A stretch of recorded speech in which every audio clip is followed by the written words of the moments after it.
Hello ladies, hello gents, Palm Springs Cindy, and oh gosh, I have kind of a hard video to make tonight. I have about 4 things that I want to cover, 4 things that I want to share with you guys that I need to talk about, and I need my gal pals to listen. Hear me out. So first of all, as you know, the last video I uploaded, I was at my mother's house because she had fallen a couple of times. Her legs aren't doing what her brain tells them to do. She is not able to really move around. She can walk using a walker, but she is not even 100% comfortable and secure using a walker. So she really needs 24/7 care at this point. Now, my siblings and I have been covering, and we have each taken however long we could take. I took like 5 days. Another sister took another 5 days. She had a couple of friends of hers that checked in on her and took her to a doctor visit. And my brother has been taking her to doctor visits as well. So that is all well and good. However, every one of us that have been there for my mom have realized that we are truly in a transition and that she needs more care than we can provide. So we have arranged, with my mother's permission and guidance, a caregiver. Now, the caregiver is going to be there so many hours a day, and we're going to start with that and go from there. So all eyes are taken care of, all arms are reached out towards, all hearts are beating towards my mother, her care, her independence, while making sure she is comfortable and safe. But unless you wrap someone in bubble wrap, how safe can they actually be? Because even when I was there and my siblings, you know, I slept in the bedroom next door to her room with our doors open, but oftentimes I could hear a little rustle, and I looked, you know, I got up and I could see her light was on. So then I would go in to her bedroom, and she was in her bathroom.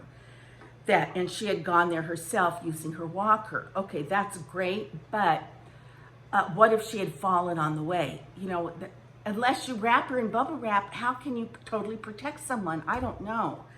But I guess that's the hard part, is not knowing and just letting nature take its course to a certain point. Covering your bases, of course. But I have to say, my mother has not been real cooperative. And I know she may watch this video and everything we have put into place as her children, she has undone. So, you know, we put into place, we got the manager, the people, they came over, they met her, they talked with all of us, we exchanged all our information. You know, then the next day she says, nuts to that, I'm going to go a different direction. So, you know, we make arrangements that my brother's going to take her to the doctor appointment. He's going to, you know, take time off. He's going to drive there. It's all set in stone. Well, she's decided, she's a girlfriend of hers called, so she's going to have the girlfriend take her. And then they're going to go out to dinner afterwards. So how she went out to dinner afterwards, I have no idea how she got in and out of the car. Don't ask me. Those are the issues that we're dealing with.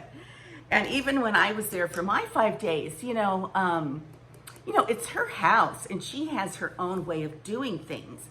And so when she would ask me to go get a this or go get a that, you know, I'd come back and I'd say, I can't find it. You know, where is it? Oh, you know, it's the one in the top drawer. It's that, you know, it's right next to the salt and pepper shakers or whatever. And I would look, you know, and I'd come back and I'd say, Mama, I don't see it. So she would get disgusted with me. I would get impatient with her. You know, she sits at her little dining room table, which also is her office. And that's where she, you know, looks through her mail and everything. And so, you know, I would sit there with her because she needs to be shadowed. And she would say, you know, get my address book out of the top drawer behind me and the desk behind me. And so I would open the drawer and she would say, you know, the red one. It's like, okay, so I get the red one, I put it in front of her, and she'd go through it. She'd go, not the red one, get the brown one, get the brown one. So it's like, okay, you know, go back, open the drawer, okay, get the brown one. So, you know, she's not happy losing her health. Understandably. She's not happy being in a bit of pain, understandably. And she is short-tempered with us gals, her kids, because she can be. And that's okay, except that it's hard on all of us. So that's why we're better off getting her a caregiver. We can still, of course, go in and enjoy her company and not feel like we have to be there to, you know, get her dressed and showered. In the meantime, this Saturday, my daughter and I are going up and we will be her caregivers Saturday. We'll get her dressed Sunday for Easter. We'll drive down to my brother's in Newport Beach, which I'm shocked she's going, because it's not going to be easy on her to get dressed and showered and drive to my brother's, get settled out of the car, back, get settled on the patio. But it's just so much fun when we're there that, of course, she's a party girl, and so she doesn't want to miss a good time. You look really good, Mom. And once again, I don't blame her. Neither do I. So, okay, that's the deal with my mom. She is not getting better. In fact, she says every day I get a little worse. We still have no diagnosis and will not have one until the 22nd of this month. That's when the doctors meet. They go over all of her tests, yada, yada, bing, bang, boom. Mr. Swoon and I are taking a break. I don't know how else to say that, but we're taking a break. And I think that, I don't know if I like that. I don't know how long the break will be. And if he watches this, Mr. Swoon, I want you to know I miss you and I would really like to be in touch.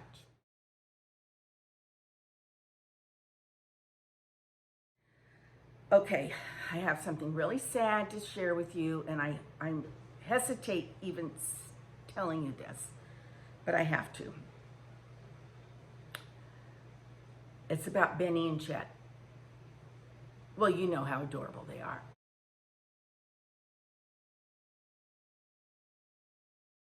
But Jet, the little one, has bit me several times now. I never know when it's coming. I never know what causes it. I have an idea, and I'm going to tell you about that. But the last 2 bites were pretty significant and scared me. Were very hurtful, pain-wise. So that night, I alcoholed, I peroxided, I chlorated my wound, and I'll show you pictures. I think I took some pictures to share with the vet or whatever.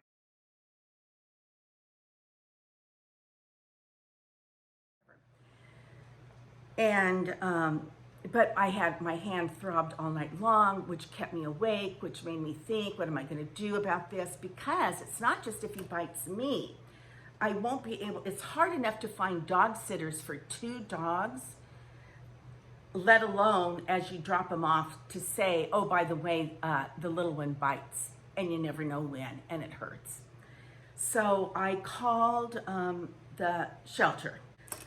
I had talked to the shelter before about his biting, and they said keep them informed. So anyway, I called the shelter, and I said, I don't know what to do. Jet is biting. I showed him a picture. I said, I never know when. I think it has to do with his leg, his little club foot. I say club foot. I'm not sure that's what it is, but his foot faces his thigh, faces his shin. I said, I think it has to do with his foot, and I think when I pick him up in a certain way, I must hit a nerve or something that hurts him, and then he immediately attacks me, or whoever it is. It's not just me, it's been Mr. Swoon as well. So I said, I have worked on picking him up different ways. I have cajoled and coddled him before I pick him up, but there are times when I need to get him off my bed onto the floor so that we can go outside in the morning, or when he's asleep on the couch and I want to get him off the couch and into my bedroom so we can go to bed. And now I'm afraid of him. I'm afraid that he's going to strike.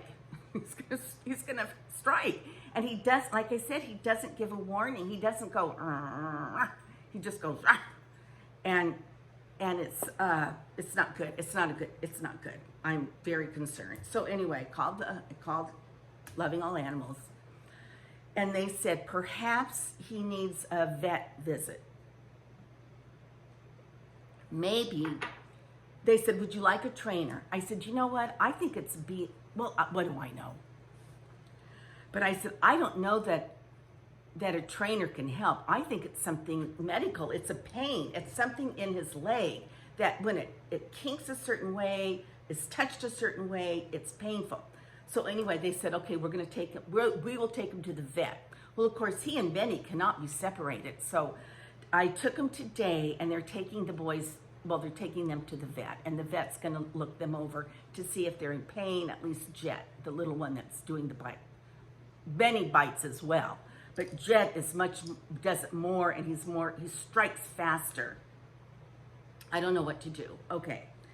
Then I went to get my hair done. I had to get it colored, and you can see a lot of the blonde is gone because she kind of over-colored it. And she did put some highlights in, but I can't really see them.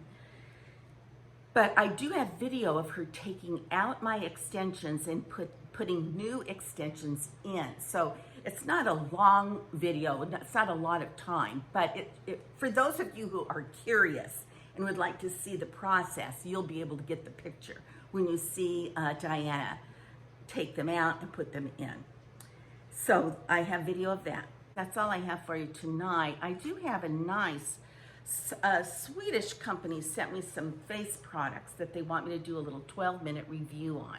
So a dedicated review. So that'll be the next video that I upload. 2 products that really are excellent, I must say. So at any rate, P.S. I love you. Mwah. Until our next conversation. Bye-bye. Here, Diana is taking out my extensions.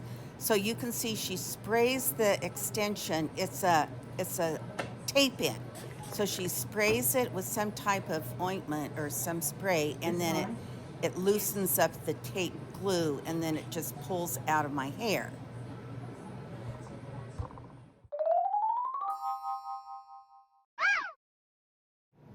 Okay, so I'm going to ask a few questions about the extensions. Okay, so the extensions you're putting in now, these are the tape-ins. Yes.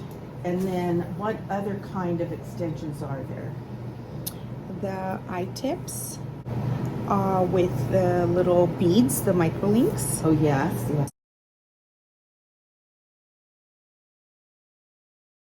Or the Wefts, which are sew-ins, and those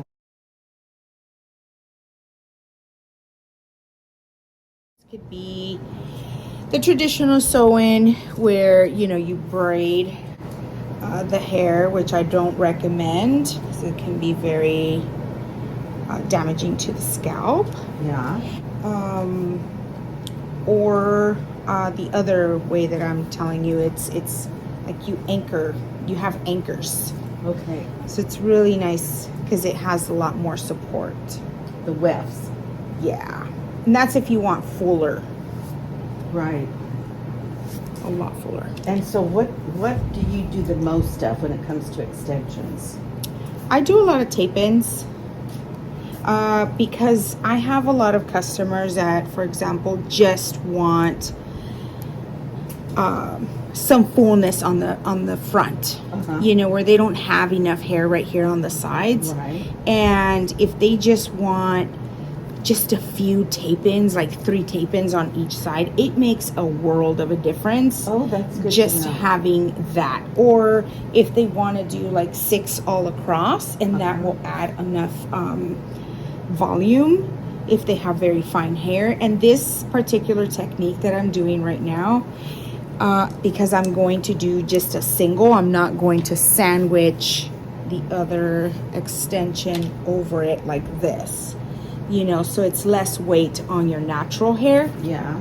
And by doing that, I'm just going to do a single tape in. Because a lot of ladies my age, you know, we start losing our hair sometimes, and we can get like less hair right here, or less hair along the sides, like you said. Yes. And so you could use these tape-in extensions and just put it where you're kind of thinning.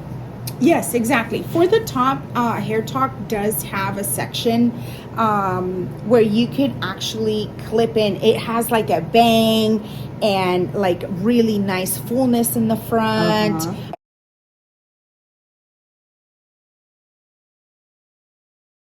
And it carries on to a little bit on the back. So, but it's like a top.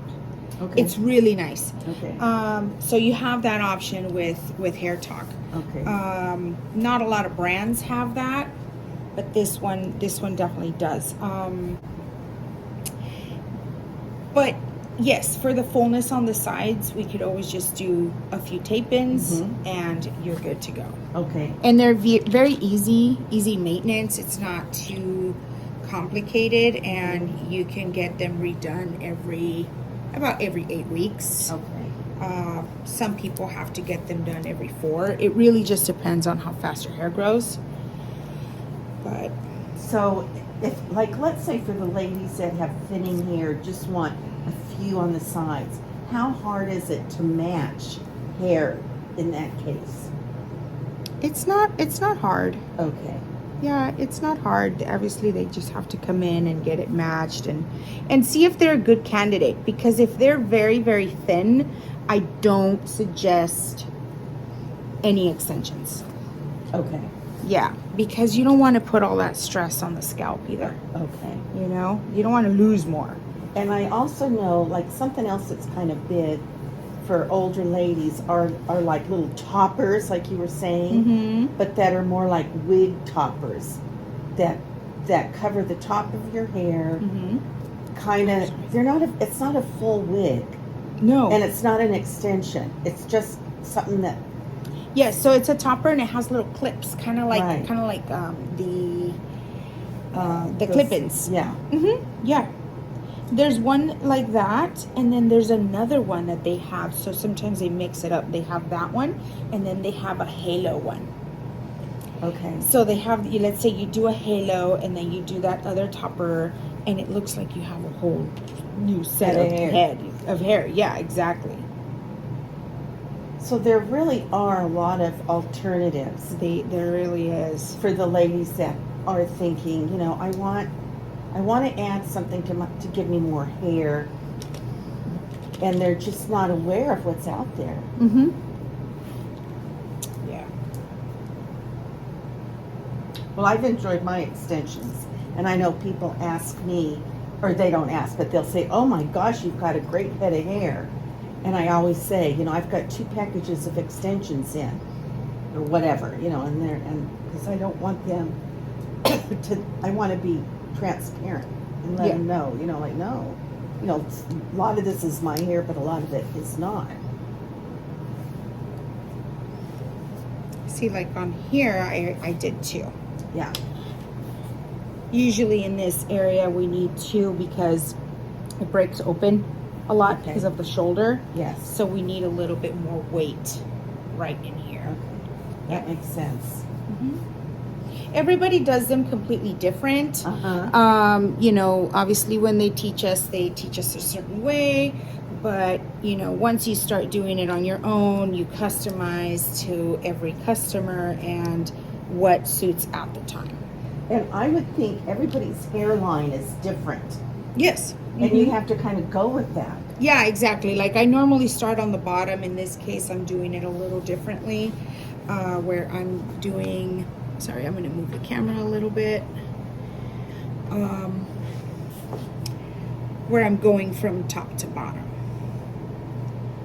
And another thing is like ladies that have had cosmetic surgery, facelifts, they've got scars, incisions, possible hair loss, that this helps to cover up. Oh yes, And exactly. that you use your judgment in helping to cover that up. Yes, and for example, like this one, you can see the tape right here, Yeah. right? But with certain brands, they have that option of having more coverage, especially if they're doing like this. You see, yes. there's a big difference from Oh, that yes. to that. Okay, show the camera that. See the difference in the tape? This and right And, here, yeah. and you get more hair as well because the hair right here it's a lot thinner. Here you get like triple Right. the hair. So yeah. So different ones to choose from. Yes, ma'am.